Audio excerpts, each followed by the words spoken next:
Franz Kafka's The Trial. Chapter 7, Part 3, Painter.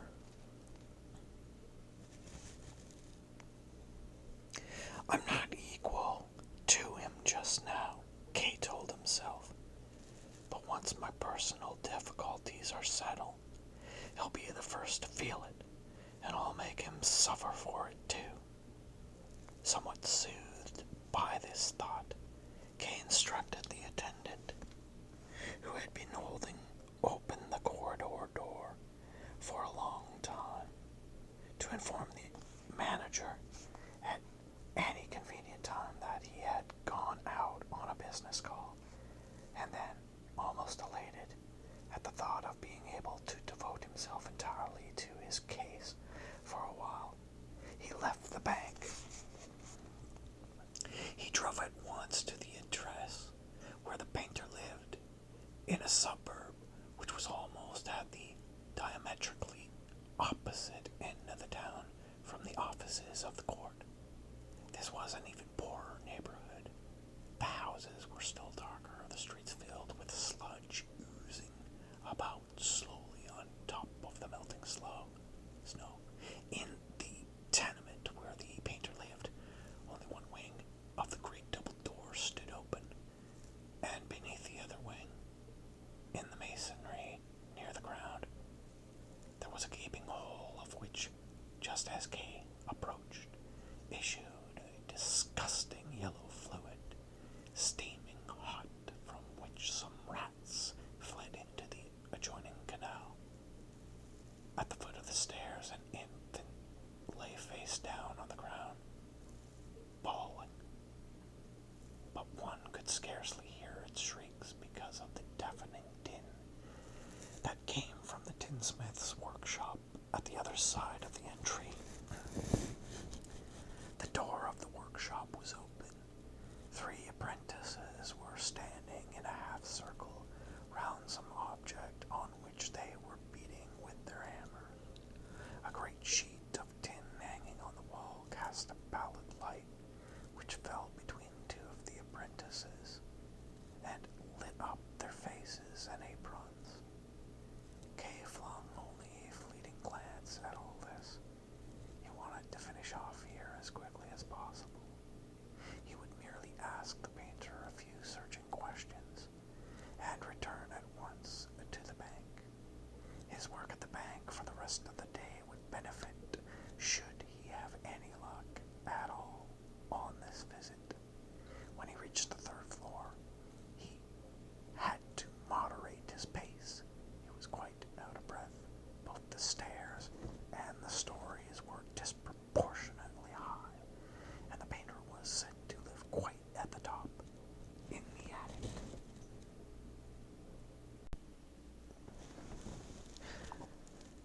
The air was stifling.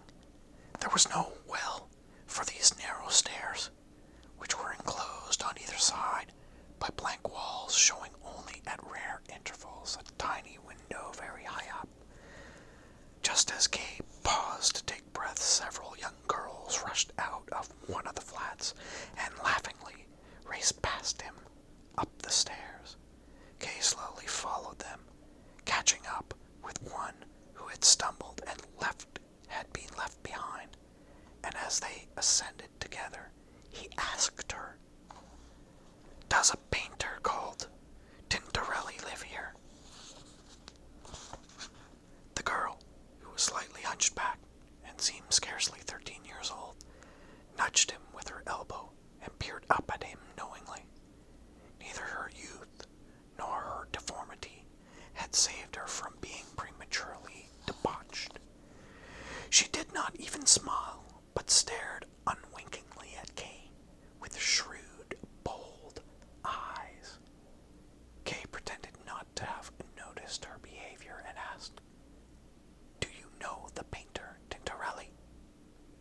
She nodded and asked in her turn, "What do you want him for?"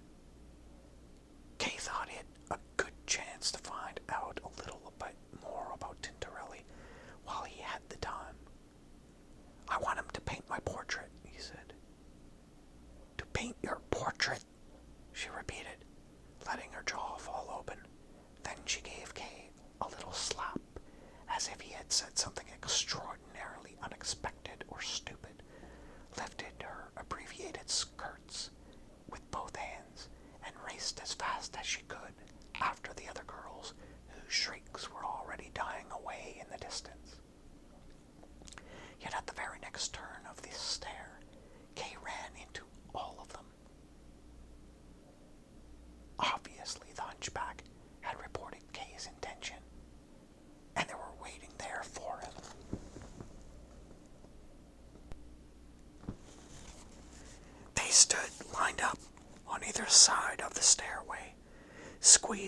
against the walls to leave room for Kay to pass, and smoothing their skirts down with their hands.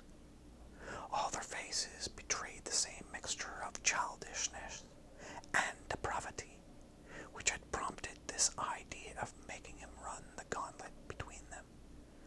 At the top end of the row of girls, who now closed in behind Kay with spurts of laughter, stood the hunchback ready to lead the way. Thanks to her, he was able to make straight for the right door. He had intended to go on up the main stairs, but she indicated a side stair that branched off toward Tintorelli's dwelling. This stairway was extremely narrow, very long, without any turning, could thus be surveyed in all its length, and was abruptly terminated by Tintorelli's door.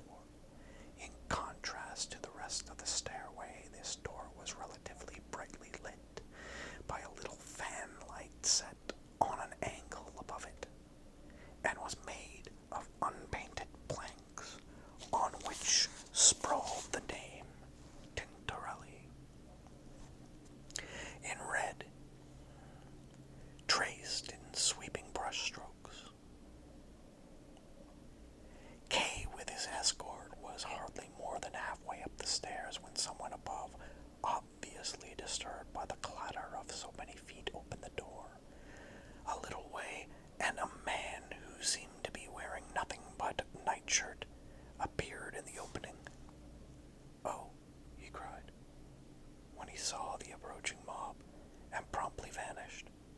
The hunchback clapped her hands in joy, and the other girls crowded Kay from behind to urge him on faster. Yet they were still mounting toward the top when the painter flung the door wide open, and with a deep bow invited Kay to enter. As for the girls, he turned them off. He would not admit one of them, eagerly as they implored, and hard as they tried to enter by force, if not by permission. The hunchback alone managed to slip in under his outstretched arm, but he rushed after her, seized her by the skirts, whirled her once round his hand, and then set her down before the door among the other girls, who had not dared meanwhile, although he had quitted his post to cross the threshold. Kay did not know what to make of all of this, for they seemed to be on the friendliest terms together. The girls outside the door, craning their necks behind one another, shouted various jocular remarks at the painter, which Kay did not understand, and the painter was laughing too, as he almost hurled the hunchback through the air. And then he shut the door, bowed once more to Kay, held out his hand, and said in introduction, "I'm the painter Tintorelli."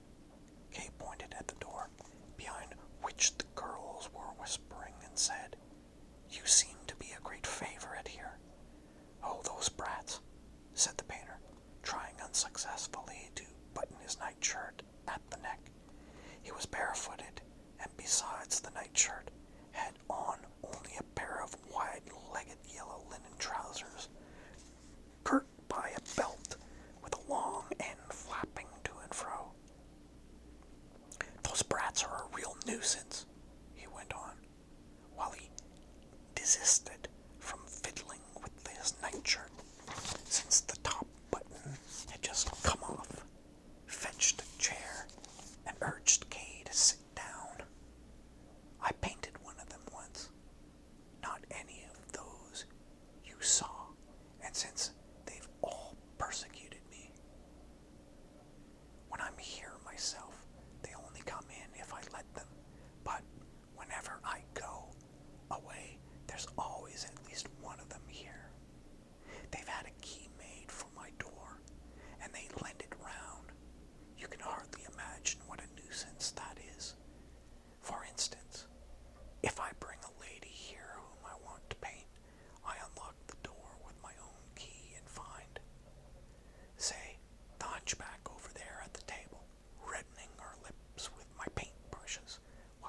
sisters, whom she's supposed to keep an eye on, are scampering over the whole place and messing up every corner of the room. Or, and this actually happened last night, I come home very late.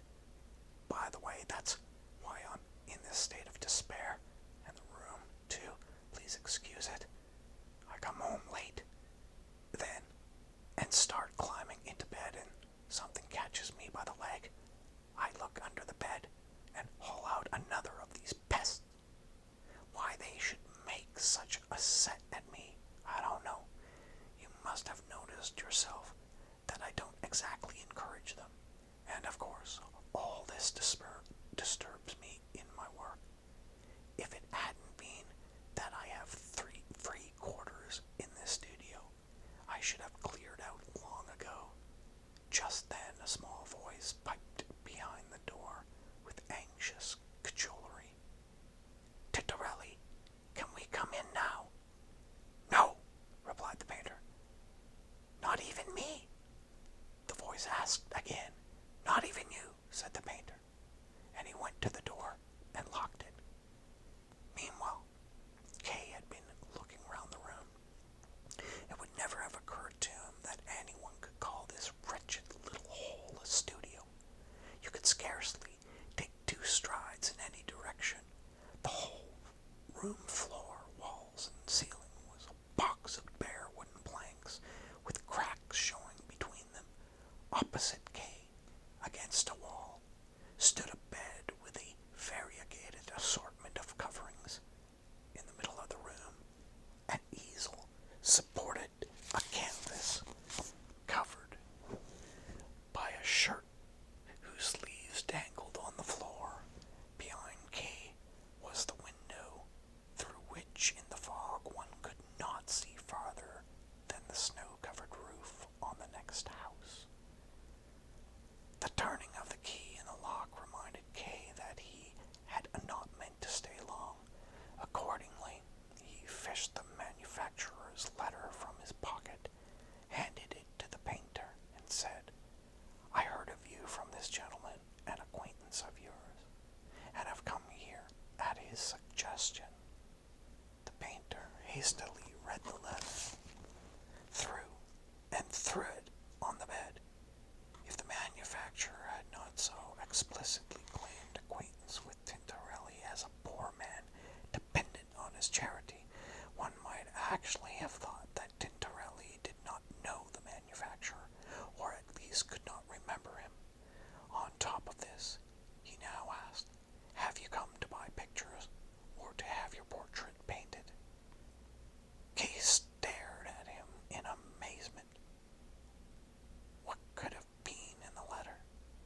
He had assumed as a matter of course that the manufacturer would tell Tintorelli that he had come for no other purpose than to inquire about his case. He had been altogether too rash and reckless in rushing to this man, but he must make a relevant reply of some kind, and so he said with a glance at the easel, "You're working on a painting just now?" "Yes," said Tintorelli, stripping the shirt from the easel and throwing it on the bed after the letter. "It's a portrait. A good piece of work, but not quite finished yet." Kay was apparently in luck. The opportunity to mention the court was being literally thrown at his head, for this was obviously the portrait of a judge. Also, it strikingly resembled the portrait hanging in the lawyer's office. True, this was quite a different judge, a stout man with a black bushy beard which reached far up on his cheeks on either side. Moreover, the other portrait was in oils, while this was lightly and indistinctly sketched in pastel, yet everything else showed a close resemblance. For here, too, the judge seemed to be on the point of rising menacingly from his high seat, bracing himself firmly on the arms of it. "That must be a judge," Kay felt like saying at once, but he checked himself for the time being and approached the picture as if he wished to study the detail. A large figure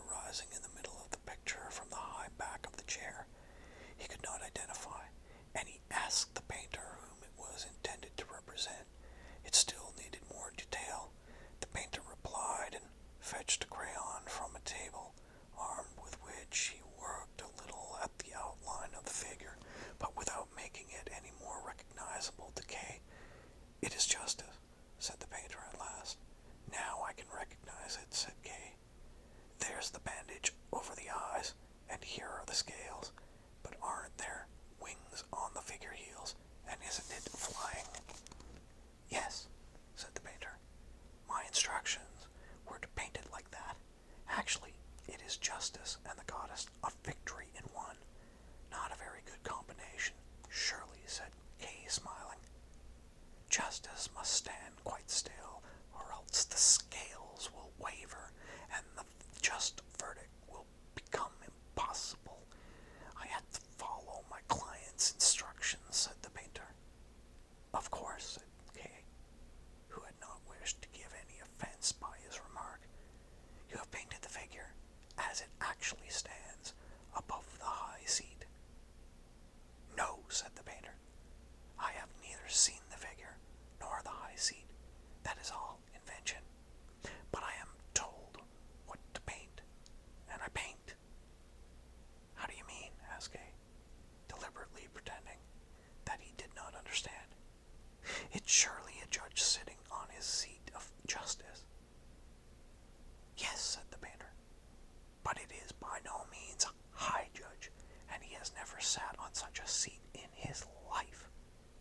And yet he has himself painted in a solemn posture. Why, he sits there as if he were the actual president of the court. Yes, they're very vain, these gentlemen, said the painter, but their superiors give them permission to get themselves painted like that. Each one of them gets precise instruction how he may have his portrait painted.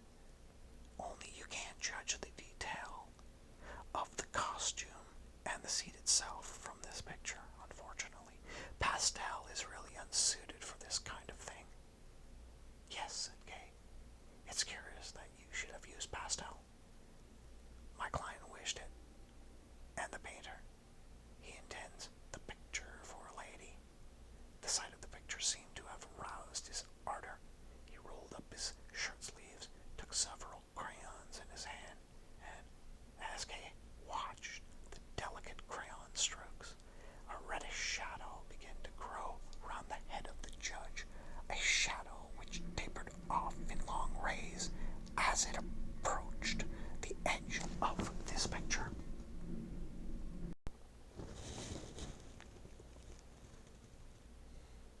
This play of shadow, bit by bit, surrounded the head like a halo, or a high mark of distinction. But the figure of justice was left bright except for an almost imperceptible touch of shadow. That brightness brought the figure sweeping right into the foreground, and it no longer suggested the goddess of justice, or even the goddess of victory, but looked exactly like a goddess of the hunt in full cry. The painter's activities absorbed Kay against his wall, and in the end he began to reproach himself for having stayed so long without even touching on the business that brought him. What is the name of this judge? He asked suddenly. I'm not allowed to tell, replied the painter, stooping over the picture and ostentatiously ignoring the guest whom at first he had greeted with such consideration. Kay put his crown to caprice and was annoyed that this time should be wasted in summer manner. You're in the confidence of the court, I take it? He asked. The painter laid down his crayons at once, straightened himself, rubbed his hands, and looked at Kay with a smile. Come out with the truth, he said. You want to find out something about the court, as your letter of recommendation told me, I may say, and you started talking about my paintings only to win me over. But I don't take that ill. You could hardly know that wasn't the right way to tackle me. Oh, please, don't apologize, he said sharply, as Kay tried to make some excuse. And then he continued, besides, you were very right in what you said. I am in the confidence of the court.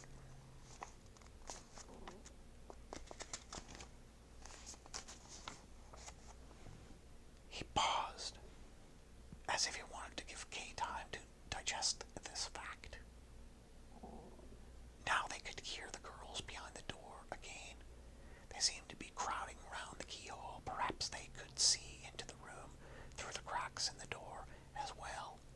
Kay abandoned any attempt at apology, for he did not want to deflect the conversation, nor did he want the painter to feel too important, and so become in a sense of inaccessible. Accordingly, he asked, "Is your position an official appointment?" "No," said the painter curtly, as if the question had cut him short. Kay, being anxious to keep him going, said, "Well, such unrecognized posts often carry more influence with them than the official ones. That is just how it is with me," said the painter, knitting his brow and nodding. "The manufacturer mentioned your case to me yesterday. He asked me if I wouldn't help you. I said to him, 'Let the man come and see me sometime,' and I'm delighted to see you here so soon. The case seems to lie very near your heart, which of course is not in the least surprising. Won't you take off your coat for a moment?" Although Kay had it in mind to stay only for a short time, this request was very welcome to him. He had begun to feel the air in the room stifling. Several times already he had eyed with amazement a little iron stove in the corner which did not seem even to be working. The sultry heat in the place was inexplicable. He took off his overcoat, unbuttoning his jacket as well, and the painter said apologetically, "I must have warmth. It's very cozy in here, isn't it? I'm well enough off in that respect." Kay said nothing to this, for it was not the warmth that made him so uncomfortable. It was rather the stuffy, oppressive atmosphere. The room could not have been aired for a long time. His discomfort was still more intensified when the painter begged him to sit down on the bed, while he himself took the only chair in the room, which stood beside the easel. Tintorelli also seemed to misunderstand Kay's reasons for sitting on the strange edge of the bed.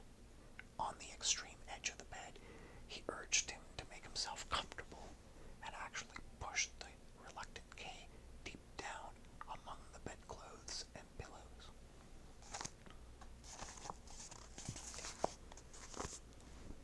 Then he returned to his chair again, and at last put his first serious question, which made Kay forget everything else. "Are you innocent?" he asked. "Yes," said Kay. The answering of this question gave him a feeling of real pleasure, particularly as he was addressing a private individual and therefore need fear no consequences. Nobody else had yet asked him such a frank question. To savor his elation to the full, he added, "I am completely innocent." "I see," said the painter, bending his head, as if in thought.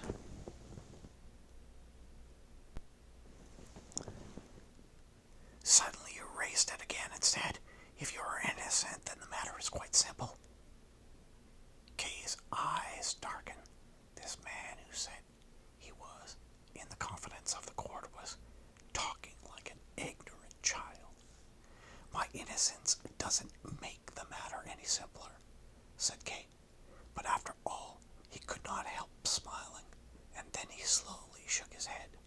"I have to fight against countless subtleties in which the court indulges, and in the end, out of nothing at all, an enormous fabric of guilt will be conjured up." "Yes, yes, of course," said the painter, as if Kay were needlessly interrupting the thread of his ideas. "But you're innocent all the same." "Why, yes," said Kay. "That's the main thing," said the painter. He was not to be moved by argument, yet in spite of his decisiveness, it was not clear whether he spoke out of conviction or out of mere indifference. Kay wanted first to be sure of this, so he said, "You know the court much better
After that, all was still. "Excuse me," said the painter, returning to Kay again.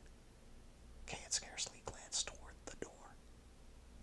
He had left it to the painter to decide whether, and in what manner, he was to be protected. Even now, he scarcely made a movement when the painter bent down to him and whispered in his ear, so that the girls outside might not hear. "These girls belong to the court, too." "What?" cried Kay, screwing his head round to stare at the painter. But Tintorello sat down again on his chair and said, half in jest, half in explanation, "You see, everything belongs to the court." "That's something I hadn't noticed," said Kay shortly. The painter's general statement stripped his remark about the girls of all its disturbing significance. Yet Kay sat gazing for some time at the door, behind which the girls were now sitting quietly on the stairs. One of them had thrust a blade of straw through a crack between the planks and was moving it slowly up and down. "You don't seem to have any general idea of the court yet," said the painter, stretching his legs wide in front of him and tapping with his shoes on the floor. "But since you're innocent, you won't need it anyhow. I shall get you off all by myself." "How can you do that?" asked Kay. "For you told me yourself a few minutes ago that the court was quite impervious to proof." "Impervious only to proof which one brings before the court," said the painter, raising one finger as if Kay had failed to perceive a fine distinction. "But it is quite a different matter with one's efforts behind the scenes, that is, in the consulting rooms, in the lobbies, or for example, in this very studio." What the painter now said no longer seemed incredible to Kay. Indeed, it agreed in the main with what he had heard from other people. More, it was actually hopeful in a high degree. If a judge could rarely be so easily influenced by personal connections as the lawyer insisted, then the painter's connections with these vain functionaries were especially important and certainly not to be undervalued. That made the painter an excellent recruit to the ring of helpers which Kay was gradually gathering around him. His talent for organization had once been highly praised in the bank, and now that he had to act entirely on his own responsibility, this was his chance to prove it to the utmost. Tintorelli observed the effect his words had pronounced upon Kay, and then said with a slight uneasiness, "Perhaps it strikes you that I talk almost like a jurist. It's my uninterrupted association with the gentlemen of the court that has made me grow like that. I have many advantages from it, of course, but I'm losing a great deal of my elan as an artist." "How did you come to contact with the judges to begin with?" asked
This is the line I shall take.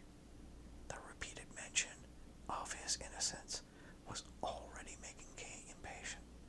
At moments, it seemed to him as if the painter were offering his help on the assumption that the trial would turn out well, which made his other worthless. But in spite of his doubts, Kay held his tongue and did not interrupt the man. He was not prepared to renounce Tintorelli's assistance on the point. He was decided. The painter was no more questionable as an ally than the lawyer. Indeed, he very much preferred the painter's offer of assistance, since it was made so much more ingeniously and frankly. Tintorelli drew his chair closer to the bed and continued in a low voice. I forget to ask you first what sort of acquittal you want. There are three possibilities. That is definite acquittal, ostensible acquittal, and indefinite postponement. Definite acquittal is, of course, the best. But I haven't the slightest influence on that kind of verdict. As far as I know, there is no single person who could influence the verdict of a definite acquittal. The only deciding factor seems to be the innocence of the accused. Since you're innocent, of course, it would be possible for you to ground your case on your innocence alone, but then you would require neither my help nor help from anyone.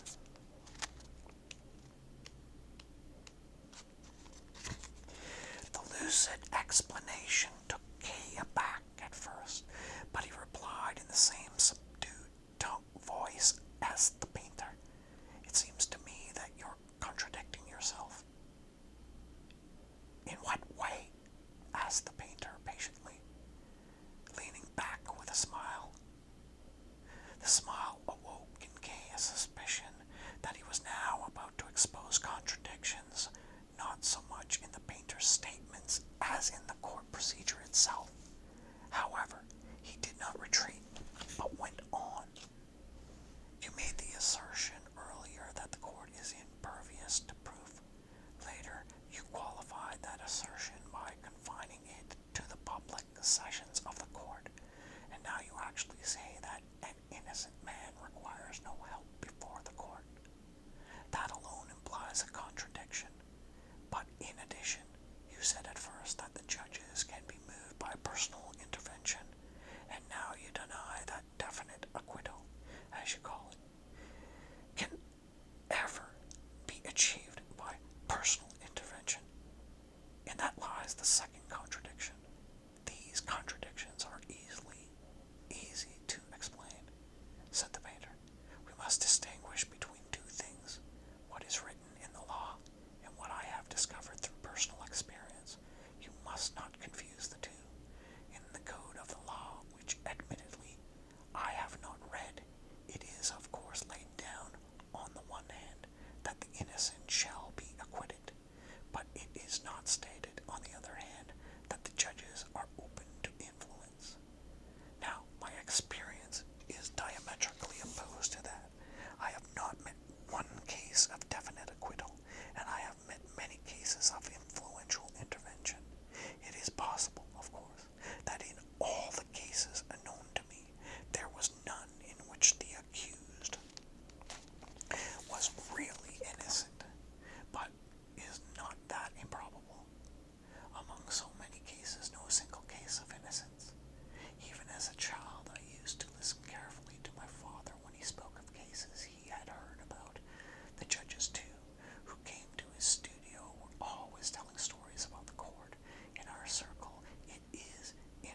legends cannot alter my opinions, said Kay, and I fancy that one cannot appeal to such legends before the court. The painter laughed. No, no one can't do that, he said. Then there's no use talking about them, said Kay, willing for the time being to accept the painter's opinions, even where they seemed improbable or contradicted other reports he had heard. He had no time now to inquire into the truth of all the painter said, much less contradicted. The utmost he could hope to do was to get the man to help him in some way, even should the help prove inconclusive. Accordingly, he said, let us leave definite acquittal out of account. Then you mentioned two other possibilities as well, ostensible acquittal and postponement. These are the only possibilities, said the painter. But won't you take off your jacket before we go on to speak of them? You look very hot. Yes, said Kay, who had been paying no attention to anything but the painter's expositions, but now that he was reminded of the heat, found his forehead drenched in sweat. It's almost unbearable. The painter nodded, as if he comprehended Kay's discomfort quite well. Couldn't we open the window? Asked Kay. No, replied the painter. It's only a sheet of glass let into the roof. It can't be opened. Now Kay realized that he had been hoping all the time that either the painter or himself would suddenly go over to the window and fling it open. He was prepared to gulp down even mouthfuls of fog if he could only get air. The feeling of being completely cut off from the fresh air made his head swim. He brought the flat of his hand down on the feather bed and said in a feeble voice, that's both uncomfortable and unhealthy. Oh no, said the painter in defense of his window, because it's hermetically sealed. It keeps the warmth in much better than a double window, though it's only a simple pane of glass. And if I want to air the place, which isn't really necessary, for the air comes in everywhere through the chinks, I can always open one of the doors or even both of them. Somewhat reassured by this explanation, Kay glanced round to discover the second door. The painter saw what he was doing and said, it's behind you. I had to block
us take ostensible acquittal.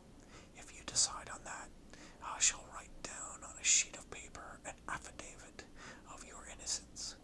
The text for such an affidavit has been handed down to me by my father and is unassailable. Then, with this affidavit, I shall make a round of the judges I know, beginning, let us say, with the judge I am painting now, when it comes for his sitting tonight. I shall lay in the affidavit before him, explain to him that you are innocent, and guarantee your innocence myself.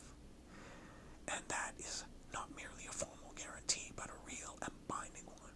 In the eyes of the painter there was a faint suggestion of reproach, that K should lay upon him the burden of such a responsibility. That would be very kind of you, said K, and the judge would believe you that, and yet not give me a definite acquittal. As I have already explained, replied the painter. Besides, it is not in the least certain that every judge will believe me. Some judges, for instance, will ask to see you in person, and then I should have to take you with me to call on them. Though, when that happens, the battle is already half won, particularly as I should tell you beforehand, of course, exactly what line to take with each judge. The real difficulty comes with the judges who turned me away at the start, and that's sure to happen too. I shall go on petitioning them, of course, but we shall have to do without them, though one can afford to do that, since dissent by individual judges cannot affect the result. Well then, if I get a sufficient number of judges to subscribe to the affidavit, I shall then deliver it to the judge who is actually conducting your trial. Possibly I may have secured his signature too. Then everything will be settled fairly soon, a little sooner than usual. Generally speaking, there should be no difficulties worth mentioning after that. The accused, at this stage, feels supremely confident. Indeed, it's remarkable, but true, that people's confidence mounts higher at the stage than after their acquittal. There's no need for them to do much more. The judge is covered by the guarantees of the other judges subscribing to the affidavit, and so he can grant an acquittal with an easy mind, and though some formalities will remain to be settled, he will undoubtedly grant the acquittal to please me and his other friends. Then you can walk out of the court a free man. So then I'm free, said Kate, doubtfully. Yes, said the painter, but only ostensibly free, or more exactly, provisionally free. For the judges of the lowest grade, to whom my acquaintances belong, haven't the power to grant a final acquittal. That power is reserved for the highest court of all, which is quite inaccessible to you, to me, and to all of us. What the prospects are up there, we do not know, and I may say in passing, do not even want to know. The great privilege, then, of absolving from guilt our judges do not possess, but they do have the right to take the burden of the charge off your shoulders.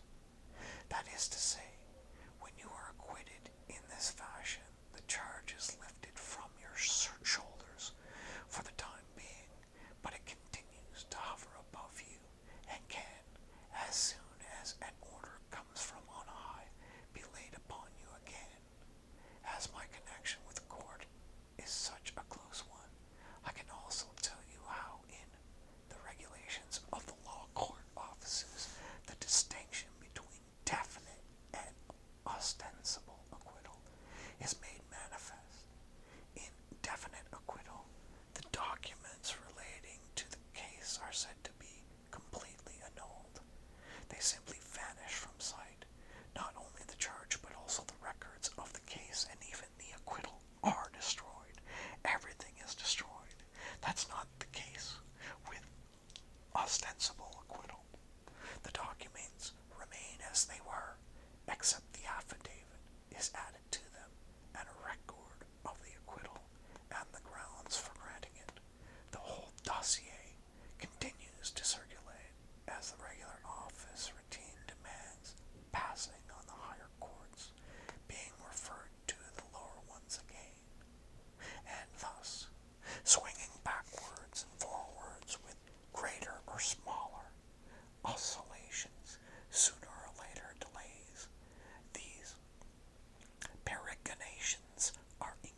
That is not so.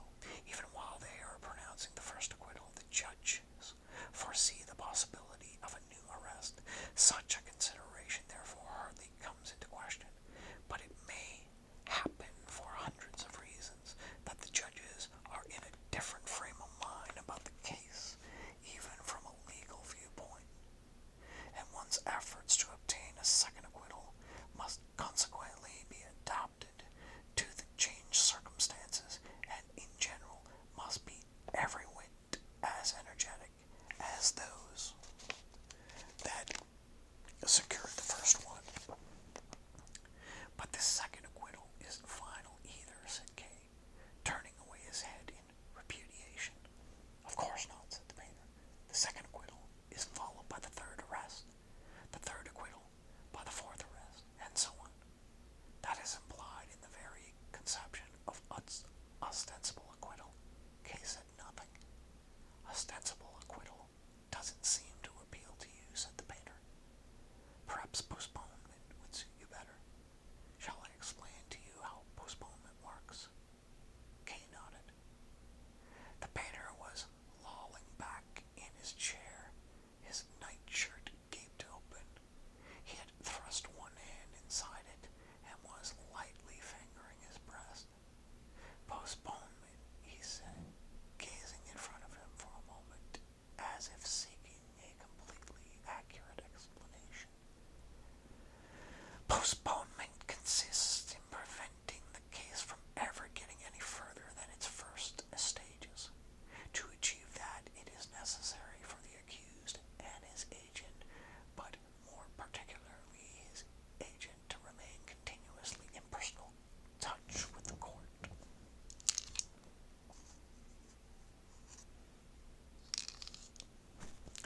Let me point out again that this does not demand such intense concentration of one's energies as an ostensible acquittal. Yet, on the other hand, it does require far greater vigilance. You daren't let the case out of your sight. You visit the judge at regular intervals as well as in emergencies, and must do all that is in your power to keep him friendly. If you don't know the judge personally, then you must try to influence him through other judges whom you do know, but without giving up your efforts to secure a personal interview. If you neglect none of these things, then you can assume with fair certainty that the case will never pass beyond its first stages. Not that the proceedings are quashed, but the accused is almost as likely to escape sentence as if he were free. As against ostensible acquittal, postponement has this advantage, that the future of the accused is less uncertain. He is secured from the terrors of sudden arrest, and doesn't need to fear having to undergo, perhaps at a most inconvenient moment, the strain and agitation which are inevitable in the achievement of ostensible acquittal, though postponement, too, has certain drawbacks for the accused, and these must not be minimized. In saying this, I am not thinking of the fact that the accused is ever free. He isn't free either, in any real sense, after the ostensible acquittal. There are other drawbacks. The case can't be held up indefinitely without at least some plausible grounds being provided. So as a matter of form, a certain activity must be shown from time to time. Various measures have to be taken. The accused is questioned, evidence is collected, and so on. For the case must be kept going all the time, although only in the small circle to which it has been artificially restricted. This naturally involves the accused in occasional unpleasantness, but you must not think of it as being too unpleasant, for it's all a formality. The interrogations, for instance, are only short ones. If you have neither the time nor the inclination to go, you can excuse yourself. With some judges, you can even plan your interviews a long time ahead. All that it amounts to is a formal recognition of your status as an accused man by regular appearances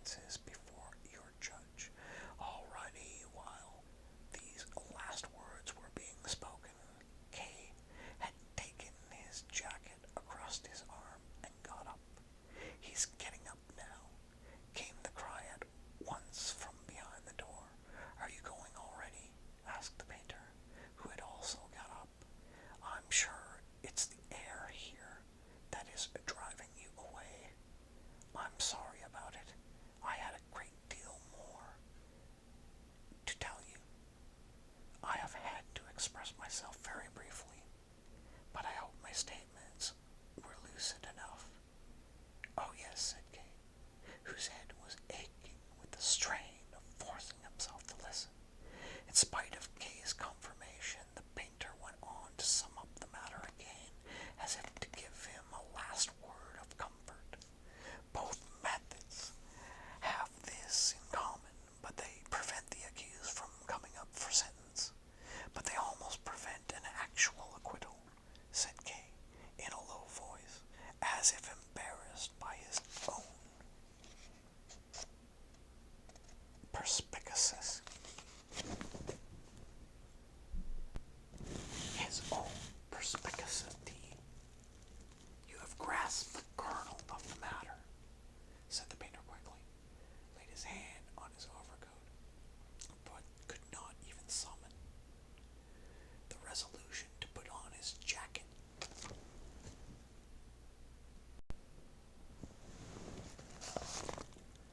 He would have liked best of all to bundle them both together and rush out with them into the fresh air.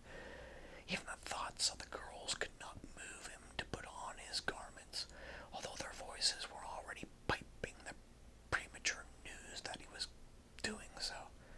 The painter was anxious to guess Kay's intentions, so he said, I take it that you haven't come to any decision yet on my suggestions. That's right. In fact, I should have advised you against it had you attempted an immediate decision. It's like splitting hairs to distinguish the advantages and disadvantages. You must weigh everything very carefully. On the other hand, you mustn't lose too much time either. I'll come back again soon, said Kay in a sudden fit of resolution, putting on his jacket, flinging his overcoat across his shoulders, and hastening to the door, behind which the girls at once began shrieking. Kay felt he could almost see them through the door. But you must keep your word, said the painter, who had not followed him, or else I'll have to come to the bank myself to make inquiries. Unlock this door, will you? Said Kay, tugging at the handle, which the girls, as he could tell from the resistance, were hanging on to from outside. You don't want to be bothered by the girls, do you? Asked the painter. You had better take this way out, and he indicated the door behind the bed. Kay was perfectly willing, and rushed back to the bed, but instead of opening the bedside door, the painter crawled right under the bed, and said from down there, Wait just a minute, wouldn't you? Like to see a picture or two that you might care to buy? Kay did not want to be discourteous. The painter had really taken an interest in him, and promised to help him further. Also, it was entirely owing to Kay's distractedness that the matter of the fee for the painter's services had not been mentioned. Consequently, he could not turn aside his offer now, and so he consented to look at the pictures, though he was trembling with impatience to be out of the place. Tintorelli dragged a pile of unframed canvases from under the bed. They were so thickly covered with dust that when he blew some of it from the topmost, Kay was almost blinded and choked by the cloud that flew up. Wild nature, a heathscape, said the painter, handing Kay the picture. It showed two stunted trees standing far apart from each other in darkish grass. In the background was a many-hued sunset. Fine, said Kay. I'll buy it. Kay's curtness had been unthinking, and so he was glad when the painter, instead of being offended, lifted another canvas from the floor. Here's the companion picture, he said. It might be intended as a companion picture, but there was not the slightest difference that one could see between it and the other. Here were the two trees, here the grass, and there the sunset. But Kay did not bother about that. They're fine prospects, he said. I'll buy both of them and hang them up in my office. You seem to like the subject, said the painter, fishing out a third canvas. By a lucky chance, I have another of these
surprised at?